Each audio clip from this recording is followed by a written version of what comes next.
एक ऐसी लड़की जो बचपन में बहुत ज्यादा वीक थी, मेंटली भी थोड़ी वीक थी, लेकिन बड़ी होके वो क्या क्या चीजें करेगी, थंबनेल देख के ही आपको आइडिया आ गया होगा। चैप्टर का नाम भोली है। रियल में वो बहुत ज्यादा सिंपलटन थी, लेकिन सब स्ट्रगल करके अपनी लाइफ में आगे आके फिर वो आगे क्या क्या करने वाली है। What kind of things will happen in this story Holi, आइए जानते हैं आज के इस वीडियो में। Look at your hair. It's a mess again. अब रियल में उसका नाम था सुलेखा, बट सब लोग उसको भोली बोलते थे। अब वो जहां बॉर्न हुई थी एक विलेज में, और उसके फादर का नाम था रामलाल। अब रामलाल जो पर्टिकुलर पर्सन थे वो बहुत ही प्रॉस्पेरस फार्मर की फैमिली थी। मतलब खाने पीने का कोई भी टेंशन था नहीं, सब कुछ अच्छा था। जब तक वो 2 इयर्स की थी तब तक कोई प्रॉब्लम नहीं था, लेकिन एक बार क्या हुआ कि वो गिर गई थी। पता ना, बचपन में बहुत सारे बच्चे हैं वो गिर जाते हैं, तो उसका माइंड में थोड़ा डैमेज हो चुका था, तो हम बोल सकते हैं काइंड ऑफ मेंटली वीक हो चुकी थी एट दैट टाइम। उसके बाद जब वो 2 इयर्स की थी तब उसको स्मॉल पॉक्स अटैक्स आया था। आपको पता है कि स्मॉल पॉक्स जो है वो एक ना एक बार तो आता ही है लाइफ में। प्रॉब्लम क्या हुआ, स्मॉल पॉक्स अटैक तो आया, लेकिन पूरे के पूरे बॉडी में पता है ना पॉक मार्क्स जो होते हैं, वो पूरे बॉडी में पॉक मार्क्स रह गए, सिर्फ और सिर्फ आंखें बच गई। अब यही प्रॉब्लम था। मतलब आप देखो तो फिजिकली भी इतनी अच्छी नहीं दिखती थी वो, और मेंटली भी थोड़ी वीक थी। अब लोगों को वही लगेगा कि इसकी यहाँ से स्टोरी चेंज होने वाली है। डेफिनेटली चेंज होगी। देखो, स्टार्टिंग की जो स्टोरी है ना, वो आप कभी पता ना कोई टिपिकल इंडियन मूवीज देखते हो वैसे वाली होती है। उसके बाद थोड़े टाइम के बाद वो स्टार प्लस की जो सीरियल होती है ना, खतरनाक वाली, वो होने वाली है। बट हम इसको एकदम मस्त और फनी वे में बनाने की ट्राई करेंगे, अभी मजा आएगा ना भिड़ो, ताकि आपको बिल्कुल भी बोरिंग फील ना हो। अब रामलाल के 7 चिल्ड्रन थे। कुछ लोग बोलेंगे 7 चिल्ड्रन, मुझको पता है पहले के टाइम पे ये बहुत नॉर्मल था, कोई टेंशन लेने की जरूरत नहीं थी। बहुत लोग 7, 8, 10, 11 डजेंट मैटर। समझ रहे हो, समझ रहे हो आप, समझ रहे हो ना। अब 3 सन्स थे और 4 डॉटर्स थी। मैंने पहले ही बोला प्रॉस्परस फार्मर की फैमिली थी, कोई खाने पीने का टेंशन था नहीं। अब एज यूजुअल जो हमने एक पर्टिकुलर जिसके पहले भी देखी हुई थी, वैसे के वैसे ही reach for the top part 1 में, संतोष यादव वाले में, कि बेटों को सब लोग को सिटी में भेज दिया गया पढ़ाई करने के लिए, और लड़कियों को तो पढ़ाई करवाई ही नहीं बिल्कुल भी। और आपको पता है कि छोटी सी एज में उनके मैरिज करवा देते हैं। अब हुआ क्या कि भोली जब धीरे धीरे बड़ी हुई तो ऑलरेडी उसकी एल्डर सिस्टर थी, उसकी शादी तो ऑलरेडी हो चुकी थी। उसके बाद जो सेकंड सिस्टर थी मंगला, मंगला के सिस्टर है वो ऑलरेडी डिसाइड हो चुके थे। थर्ड जो चंपा थी उसके लिए भी टेंशन नहीं था कि कहीं ना कहीं से अच्छा ब्राइड ग्रूम तो मिल जाएगा। अब रामलाल को और उनकी वाइफ को टेंशन किसके बारे में था, सिर्फ और सिर्फ भोली के बारे में, कि भाई भोली की तो कभी शादी होगी नहीं, एक तो मेंटली भी इतनी वीक है और फिजिकली भी इतनी अच्छी दिखती नहीं है। देखो, एक चीज आपको पहले ही बोल दूं कि there are something which will be coming in this particular story, and definitely we gonna जज a particular people like what we can say her father and mother. उनके मदर तो उनको इतना ज्यादा टीज करने वाले हैं, आप सोच भी नहीं सकते। आप डेफिनेटली समटाइम्स विल थिंक यार ऐसे मदर कैसे हो सकते हैं, but it's just a story. Story है, रियल लाइफ में क्या क्या होता है हम ज्यादा डिस्कस नहीं करेंगे, बट एक स्टोरी है तो उसके अकॉर्डिंग हमें प्रॉपरली चलना ही पड़ेगा। 2 hours later. मैंने पहले ही बोला मंगला के भी मैरिज डिसाइड हो चुके थे। उसके बाद एक दिन क्या हुआ, तहसीलदार साहब, तहसीलदार एक पर्टिकुलर पोस्ट होती है, जैसे आपको पता होगा गांव में सबसे बड़ी पोस्ट वैसे सरपंच की होती है, या जो ऐसा पर्सन जिसके पास बहुत सारे जमीन है, जमींदार जिसको बोलते हैं ना, रेवेन्यू ऑफिशियल। तो रामलाल जो था वो अपने विलेज का रेवेन्यू ऑफिशियल था, मतलब उसके पास बहुत ज्यादा लैंड थी। अब तहसीलदार साहब आए अपने हॉर्स पे, वहां पे देखा क्यों आए थे, वहां पे स्कूल ओपन हुई थी, तो वो स्कूल को ओपन करने के लिए आए थे, ओपनिंग सेरेमनी जो होती है ना वो। और तहसीलदार साहब ने क्या बोला रामलाल को कि भाई तुम्हें तुम्हारी जो बेटी है, डॉटर्स है, उनको स्कूल भेजना पड़ेगा। बोले तुम रिप्रेजेंटेटिव हो ये पर्टिकुलर विलेज के, अगर तुम नहीं भेजोगे अपने बेटी को स्कूल तो definitely no one will send their daughters to the school, so start तुम्हें करना पड़ेगा। अब रामलाल तहसीलदार को डिनाई तो कर नहीं सकता है। उसके बाद रात को जाके अपनी बीवी से बात की, अपने वाइफ से, कि भाई ऐसा ऐसा है। अब पहले ही बोल रहा हूँ, वो वही same to same backward mentality जो आती है वही मेंटालिटी है, स्पेशली रामलाल के वाइफ की, मतलब भोली के मदर की। बोले आर यू क्रेजी और व्हाट? बोले अगर हम डॉटर्स को स्कूल भेजेंगे so no one will marry them. कुछ लोग को लगेगा ये ऑपोजिट नहीं हो गया कि स्कूल भेजेंगे तो कोई शादी नहीं करेगा। जैसे आज के टाइम में आप देखो तो सब लोग क्या चाहते हैं कि लड़का हो या लड़की हो, दोनों के दोनों पढ़े लिखे होने चाहिए, अच्छे अच्छे प्रॉपर डिग्रीज होनी चाहिए, उसके पास कोई अच्छे प्रोफेशन में होने चाहिए। और पहले के टाइम के आज के टाइम में भी even if you will go to some places of India, बहुत सारी जगह पे तो ये सेम मेंटालिटी है कि गर्ल्स को पढ़ाई लिखाई नहीं करनी चाहिए, जॉब नहीं करनी चाहिए, सिर्फ घर पे रहना चाहिए। सो उनके मदर की भी सेम मेंटालिटी थी। तो उन्होंने क्या बोला कि डॉटर्स को तो हम लोग स्कूल नहीं भेजेंगे, but let's do one thing, बोले भोली को स्कूल भेज देते हैं। बोले एक तो वैसे भी वो अगली है, सोच लो अपनी मदर ऐसे कैसे बोल सकती है। बोले वैसे भी अगली है, माइंड है नहीं उसके पास ठीक से, तो उसके वैसे भी मैरिज होने के चांस कम है, तो बोले भोली को स्कूल भेज देते हैं। उसके बाद ये सब डिसाइड हो गया। उसके बाद नेक्स्ट डे क्या हुआ कि रामलाल है वो भोली को हाथ से पकड़ के लेके जा रहा था। चलो चलो, अब Bholi no no no no no no no कर रही थी, क्यों, उसको बहुत डर लग रहा था। फर्स्ट थिंग, एक तो भोली आज तक घर के बाहर कभी निकली ही नहीं है, कभी भी नहीं। और अचानक से उसको लेके जाओ, अगर आपको पता है छोटे बच्चे जो होते हैं वो सब चीजें याद रखते हैं। अचानक से उनको लेके जा रहे थे। अब फिर उनको क्या लगा, भोली को क्या लगा कि थोड़े दिन पहले ही उनके घर में एक काव थी, काव का नाम था लक्ष्मी। वो काव को ऐसे ही बाहर ले गए और उसको बेच दिया, दे सेल्ड इट आउट। अब भोली को लगा कि मेरे को भी ये नहीं बेच देंगे, अब डेफिनेटली ऐसा कुछ था नहीं। बट उसके फादर ने क्या बोला, आर यू फुल और what, I am just taking you to school. बोले मैं तुम्हें सिर्फ और सिर्फ स्कूल लेके जा रहा हूं और कहीं पे लेके नहीं जा रहा हूं। उसके बाद फर्स्ट टाइम भोली को इतनी अच्छी ट्रीटमेंट मिली, जैसे मान लो कि उसको प्रॉपरली नहलाया धुलाया गया, उसके बाद उसके हेयर कॉम कर दिए, उसमें ऑयल किया, कपड़े नए दिलवाने गए। क्योंकि आपको पता है हमारे इंडियन हाउस होल्ड में फिक्स होता है कि जो छोटे भाई बहन होते हैं उनको बड़े भाई बहन के जो कपड़े होते हैं वही सेम टू सेम पहनने पड़ते हैं, बहुत नॉर्मल था। तो भोली को आज तक कभी अच्छे कपड़े लेके नहीं दिए थे, उनकी जो बड़ी बहन थी चंपा और वो, उसके कपड़े ही उसको पहनने पड़ते थे। तो पहली बार उसको इतनी अच्छी ट्रीटमेंट मिली। So Bholi was thinking that first time she is going to the particular place which is far better than her home, कि वो ऐसी जगह पे जा रही है जो उसके घर से बहुत ज्यादा अच्छी जगह है। आपको पता ही, हम बहुत सारे किस्से आपने सुने भी होंगे, could be possible sometimes any of you have experience that thing, कि कभी कभी हमारे घर में जो माहौल है वो बिल्कुल अच्छा नहीं होता है। And that is the only reason, the only thing which you will think कि यार घर से बाहर निकलना है, घर में नहीं रहना है, क्योंकि यार वो हर रोज के झगड़े ये वो सब, वी कांट बेयर इट। अब भोली को भी फर्स्ट टाइम ऐसा फील हुआ कि मैं मेरे घर से कहीं अच्छी जगह पे जा रही हूँ। और दूसरी एक चीज, भोली को इतनी अच्छी ट्रीटमेंट पता है क्यों मिली, बिकॉज रामलाल की वाइफ ने क्या बोला, बोले इसको अच्छे से प्रिपेयर करके तैयार करके भेजो, वरना what kind of things the villagers will think about us. होते ना पेरेंट्स को समाज की टेंशन जो होती है, समाज क्या कहेगा, लोग क्या कहेंगे। अरे बाप रे, ये तो धोती खोल रहा है। जस्ट बिकॉज द लोग क्या कहेंगे, इसीलिए भोली को अच्छी तरह ट्रीटमेंट दी, वरना वो भी नहीं मिलने वाली थी। अब रामलाल है ठीक है, वो चले गए और उसकी वाइफ ने क्या बोला, don't worry, let the teacher at the school worry about her. सोच लो, लिटरली ऐसे छोड़ दिया कि भाई वो स्कूल में टीचर से वो देख लेंगे, हमें कोई फर्क पड़ता नहीं है। उसके बाद रामलाल उसको स्कूल लेके गए। अब वहां जो हेड मिस्ट्रेस थी उसको दे दिया कि लो भाई हमारी बेटी आज से आएगी पढ़ाई करने के लिए। फिर उसको अलग जगह पे लेके जाके बिठा दिया एक जगह पे। अब यहाँ पे होता क्या है, यहाँ पे बिठा दिया भोली को, वो तो छोटी सी बच्ची है, घर के बाहर कभी निकली नहीं है। वहां पे पता ना गांव में आपने देखा होगा एक ब्लैक बोर्ड जैसा होता है, नीचे सब लोग जितने भी छोटे बच्चे होते हैं उनके पास स्लेट होती है, और स्लेट के बाद पता ना पेन आती है व्हाइट, वो पेन से लिखते रहते हैं, सबके पास वही था। उसके बाद भोली सब जगह देख रही थी, अलग अलग अलग टाइप की पेंटिंग्स थी वहां पे, हॉर्स की पेंटिंग थी, काव की थी, बफेलो की थी, सब चीजें थी। और छोटे बच्चे जो होते हैं ना वो इमेजिन करते हैं चीजों को। अब भोली भी इमेजिन कर रही थी, बोले आई थिंक ये तो वही वाला हॉर्स है जिसमें तहसीलदार साहब है वो बैठ के आए थे। अब अचानक से एक आवाज आई कि what's your name little one. अब उसने सामने देखा तो टीचर वहां पे खड़ी हुई थी। चलो टीचर ने प्यार से ही पूछा था।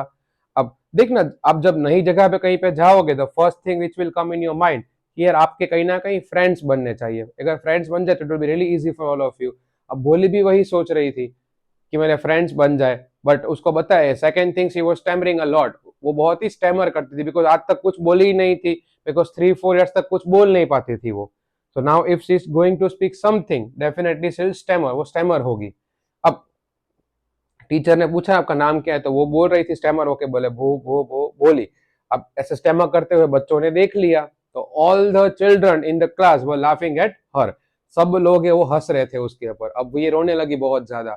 आपको पता ही है कि इसीलिए ऐसे बच्चे जो होते हैं फिजिकली डिसेबल या मेंटली डिसेबल, इन लोग की अलग स्कूल होती है, क्यों? बिकॉज देख ना, हम लोग तो समझ जाएंगे, इवन जो बड़े बच्चे होते हैं 9, 10, 11, 12 वाले, वो भी समझ जाते हैं, बिकॉज पेरेंट्स ने सिखाया होता है कि भाई भगवान सबको सब कुछ नहीं देता है, so you need to understand that. But छोटे बच्चों को आप ये नहीं समझा सकते हो, वो क्या करेंगे, मजाक उड़ाएंगे। That is the only reason सब लोग के लिए स्पेशल केयर स्कूल्स जो होती है वो ओपन की जाती है। अब वो हंस रहे थे। देखो टीचर यहाँ पे बहुत ज्यादा ही अच्छे हैं उनके, बिल्कुल ऐसा टीचर नहीं है कि वो पूछेंगे ऐसा क्यों कर रही हो। उसने बोला कोई बात नहीं बेटा, ट्राई करो बोलने की।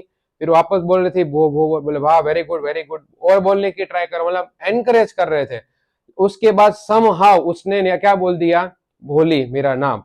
और ये कमांड नहीं था, एक जेस्चर था, ठीक है, कि अब तू बोलने की ट्राई कर, और उसने बोल दिया फाइनली भोली।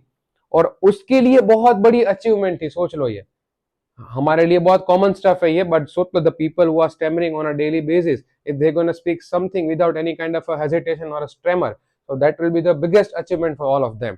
उनके लिए बहुत बड़ी अचीवमेंट होती है वो। तो भोली को तो लगा कि वाह फाइनली मैं कुछ कर सकती हूँ। फिर टीचर ने बोला वेरी गुड, क्या बात है। बोले फिर तुम हर रोज स्कूल आओगी? तो बोलो ऐसे कर रही है, आऊंगी। बोले ऐसे नहीं, बताओ लाउडली, आओगी? तो बोले यस। बोले हाँ मैं स्कूल आऊंगी। बोले वेरी गुड। बोले अब से तुम हर रोज स्कूल आओगी। फिर भोली को एक बुक दी। बोले देखो ये बुक है, वो लेके जाओ। बुक में अलग अलग टाइप के अच्छे अच्छे पिक्चर्स थे। बोले ये बुक फिनिश करना, उसके बाद I will give you second book. और बोले कोई टेंशन लेने की जरूरत नहीं है, तुम हर रोज स्कूल आओगी तो डे बाय डे इंप्रूव हो जाएगा। Then people will listen to you respectfully. बोले तुम्हें लोग सुनेंगे रिस्पेक्टफुल, तुम्हारी रिस्पेक्ट करेंगे लोग। Now finally I can do something with my life. तो ये स्टोरी पूरी की पूरी हुई भोली जब तक छोटी थी तब की। बहुत सारे मूवीज में आप देखते होगे, ठीक है, आफ्टर 10 years। तो अब बहुत सारे ईयर्स बीत गए वहां पे। अब जो स्कूल है, वो जो प्राइमरी स्कूल थी वो हाई स्कूल बन गई। उसके बाद जो विलेज था वो टाउन बन गया, सिनेमा हॉल भी आ गया, सब आ गया, मतलब थोड़ा बड़ा टाउन बन गया वो। अब एक दिन क्या थे कि भोली के पेरेंट्स वहां पे बैठे हुए थे, घर पे दोनों बात कर रहे थे। और उन्होंने, उसके फादर रामलाल ने बोला, बोले क्या करे, विशंबर नाथ का प्रपोजल आया है भोली के लिए, क्या वो एक्सेप्ट कर ले? अब भोली की मदर, मैंने पहले ही बोला, ज्यादा उसकी बेटी के बारे में सोचते है नहीं। अबे जल्दी बोल, कल सुबह पनवेल निकलना है। उन्होंने क्या बोला, डेफिनेटली हमें ये प्रपोजल एक्सेप्ट कर लेना चाहिए, बिकॉज अगर हमने ये प्रपोजल एक्सेप्ट नहीं किया तो कभी भी भोली की शादी होगी नहीं। बट अब प्रॉब्लम देखो क्या आएगा। रामलाल ने क्या बोला, बोले बट विशंबर नाथ है, ठीक है, वो बहुत ज्यादा बड़ा है एज में, ऑलमोस्ट लाइक माई एज, मतलब रामलाल की एज का था, सोच लो। और बोले उसके फर्स्ट वाइफ से जो बच्चे हुए थे, ठीक है, वो बहुत ज्यादा ऑलरेडी बड़े हो चुके हैं, मतलब उसकी बहुत ज्यादा एज है। तो बोले वो सब चीजों में भोली क्या कहेगी, बोले what kind of things the भोली विल से। अब उसकी मदर तो पहले से ही उसको टीज करती है, मतलब उसको पसंद नहीं है बिल्कुल। क्या बोलेगी, what that witless cow will say. बोले वो तो डम काउ जैसी है, वो क्या बोलेगी। बोले हम जो बोलेंगे वो फाइनल है, उसको शादी तो करनी पड़ेगी। बोले विशंबर नाथ जो है वो, उसके पास खुद की जमीन है, बहुत सारा पैसा है, खुद का घर है, और तो क्या चाहिए।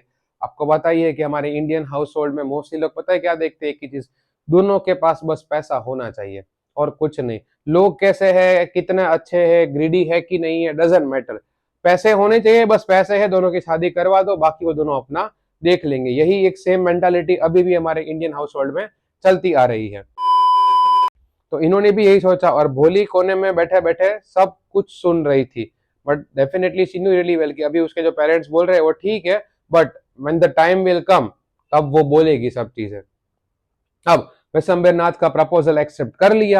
अब देखो यहाँ से स्टार प्लस वाला सब चीजें स्टार्ट होने वाला है, बहुत ही अच्छे और फनी में बनाऊंगा मैं, आप तो टेंशन मत लो, स्टे ट्यून। अब क्या हुआ कि विशंबर नाथ, मतलब हमारे यहाँ पे एंट्री होती है पत्रकार पोपटलाल की, भाई साहब कुछ ज्यादा नहीं हो गया ये?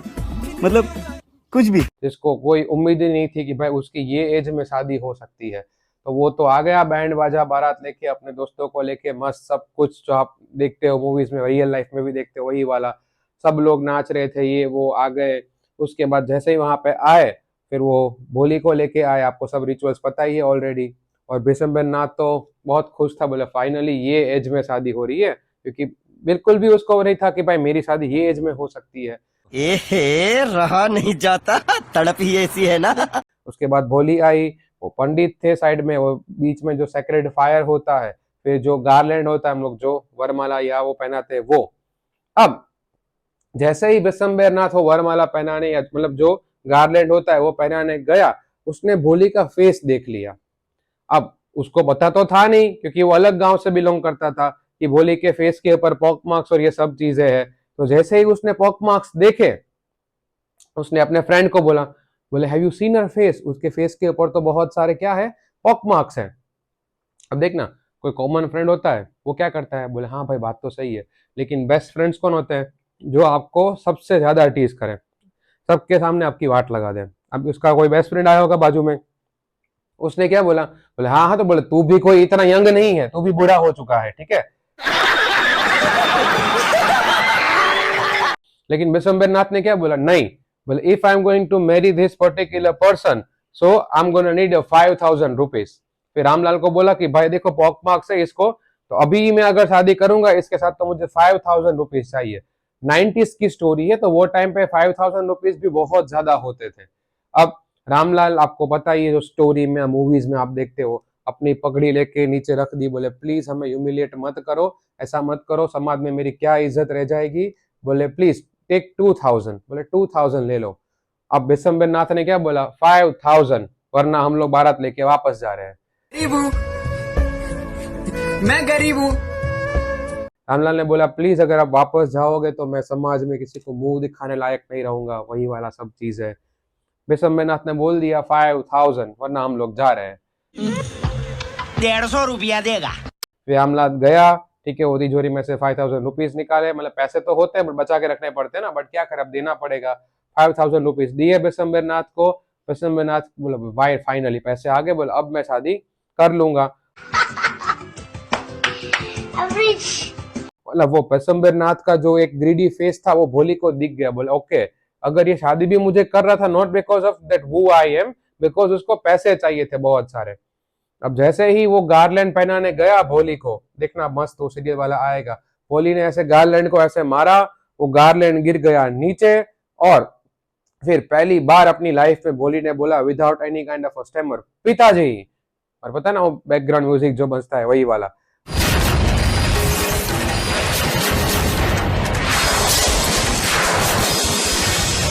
देखो भोली ने क्या बोला, पिताजी, बोले आपके पैसे वापस ले लो, मुझे ये इंसान से शादी नहीं करनी है। अब सब लोग एक दूसरे से बात कर रहे हो, माहौल जो होता है ना वही वाला। उसके बाद रामलाल भी उसको बोल रहा है, बोले भोली, बोले पागल हो चुकी हो क्या तुम, ठीक है, कितनी सेमलेस गर्ल हो, बोले जस्ट हमारे इज्जत के बारे में सोचो। अब भोली ने क्या बोला, बोले आपकी इज्जत के बारे में सोच रही हूँ, इसीलिए मैं एक ये विटलेस बूढ़े के साथ शादी कर रही थी। अब वो बिशंबर नाथ सोच रहा है, बोले भाई मेरी क्या गलती है, मेरे को क्यों रोस्ट कर रही है सबके यही नहीं, अभी और सुनिए। सामने। अब फिर रिलेटिव्स, उनका तो काम ही ये होता है, बोले देखो देखो, ये तो डम काव जैसे हमको समझ रहे थे इसको, ये तो कितनी खतरनाक निकली, कितना बोल रही है ये वो। बता ना, जब बहुत कुछ भरा होता है अंदर सालों का, और जब हम बाहर निकालते हैं तब क्या सोचते हैं कि आज तो हो ही जाए, आज तो निकाल देना है सब कुछ एक साथ। तो भोले ने भी सोच ही लिया था, बोले आज तो देखा जाएगा जो होगा वो। अब भोले ने भी क्या बोल दिया, बोले आंटी वो जो डम काव है, ठीक है, आज वही बोल रही है, आप डम काव समझ रहे थे ना, बोले आप if you want I can tell you more, बोले तुम चाहो तो मैं और कुछ ज्यादा बोल सकता हूं।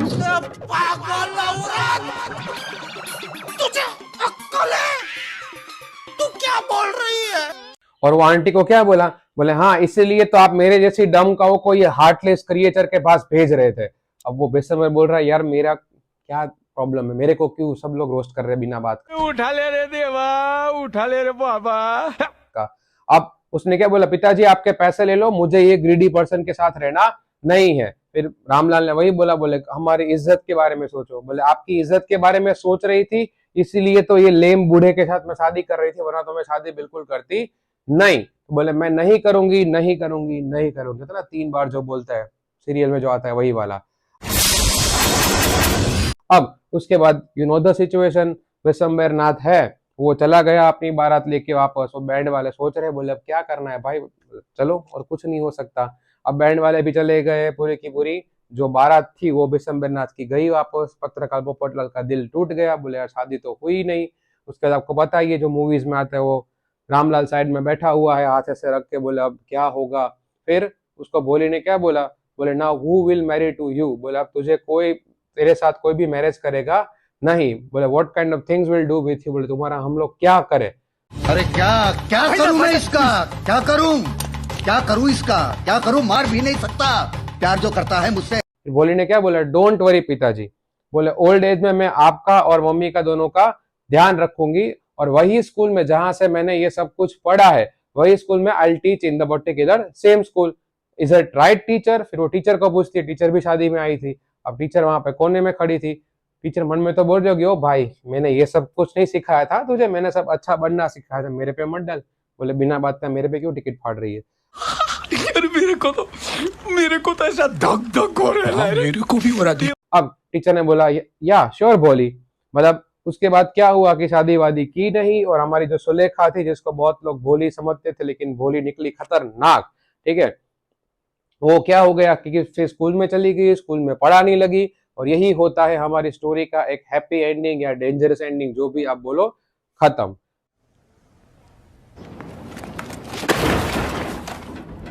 आई होप आपको सब कुछ समझ में आ गया होगा। एज यूजुअल इजी लैंग्वेज में समझा दिया है।